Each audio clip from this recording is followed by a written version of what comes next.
একটি গোষ্ঠী চক্রান্ত করছে। যারা ক্ষমতায় আসতে পারবে না তারা ষড়যন্ত্র চক্রান্ত করে এই যে নির্বাচনের যে ডেট এটাকে কিভাবে পিছাবে এই জন্য চক্রান্ত করছে। আমাদের দাবি, বাংলাদেশে এখনকার যে পরিস্থিতি খুবই খারাপ পরিস্থিতি, এই যে ইন্টেরিয়র গভর্নমেন্টে যারা আছেন তারা কোনো কিছুই সামাল দিতে পারছে না।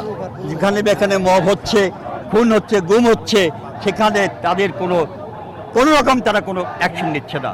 আমাদের ভারপ্রাপ্ত চেয়ারম্যান সাহেব বলেছেন, আমরা বিএনপির যদি কেউ অন্যায় করে থাকে আমরা তাকে পানিশমেন্ট দেই, কিন্তু যারা ক্ষমতায় আছেন তাদের তো দায়িত্ব আছে, তারা এগুলো বেছে বেছে তাদেরকে ধরবে।